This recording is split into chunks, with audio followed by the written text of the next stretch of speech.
Hello everyone! What's up guys? Magandang araw po sa ating lahat. Ayan, hanap buhay naming mag-asawa. Ayan, so before anything else, gusto ko lang sabihin kung sino po ang may mga sira-sirang mga shoes. Ayan, gawan po natin guys ng paraan. Kasi alam po natin sa panahon ngayon, practical po tayo. Ayan. So, ang bibili nating bago, doble po yan siya. Kapag pwede pa pong i-repair yung mga rubber shoes natin, school shoes, or black shoes natin. So, ngayon ipapakita ko sa inyo guys, kasi ito yung hanap buhay naming mag-asawa. So, I'm proud to say, isa kong sapatera at saka isang sapatero ang asawa ko. And syempre dito po kami nabubuhay, kaya ang magawa po namin is tutulungan po namin kayo. Baka po mayroon po kayo dyang mga sabihin yung hindi na pwede. So I said no para itapon, para po baka po pwede pa natin magawa ng paraan. Ayan. Just take a look these shoes guys. O diba? Sabihin mong okay pa siya. So actually guys po, kulang lang yan sa laba. Tapos na po siya guys. Ang ginawa dito is, ayan.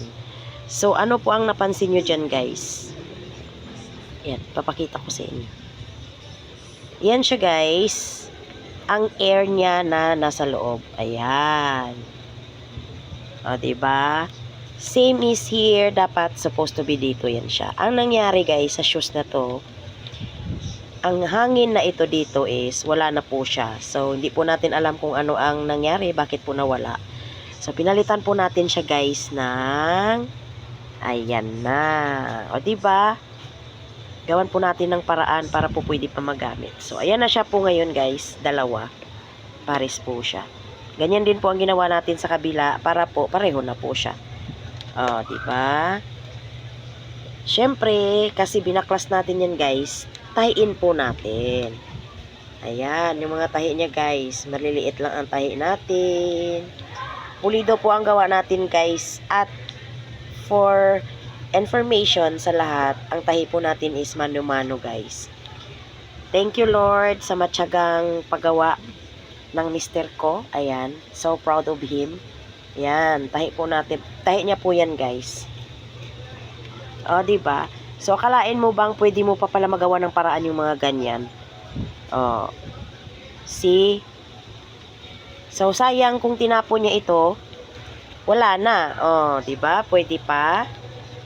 Ang ganda na, guys. Pwede niya ng panglakad-lakad dyan. O. Diba?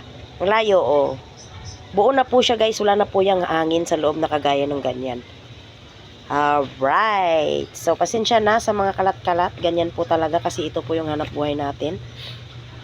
Ayan, ipakita ko po ang tahi niya. Maliliit na tahi. Mano-mano. Parang design na lang guys. Tignan nyo naman. Ayan. So, paikot po yan guys. Kung ikaw, maselan ka sa mga ganitong shoes, yung iba ayaw ipatahi kasi daw makikita. Ayan. So, try to check this stitch. Maliliit lang po yan guys ang tahi niya. O diba? Ayan ang nakikita nyo guys. Papalitan po natin yan ng swelas. So, available po kami. Palit swelas. Tahi. Ayan. Baka po mayroon dyan sa inyo. Gawan po natin ng paraan guys. Ayan. So, mga palit swelas po yun siya guys. Ayan pong papalit natin. Ayan. Gawan po natin ng paraan. Kasi po sa panahon ngayon, kailangan na po natin maging practical. Ayan. O, diba? O. Ganyan siya guys. So, kailangan natin palitan ng swelas. Ayan. So, ayan na po yung mga swelas niya. O, diba? Lahat po pwedeng magawa ng paraan. Just comment down below. Baka po may mga meron kayo dyang mga luma o hindi na pwede. Gagawan po natin ng paraan guys. Just click subscribe. God bless.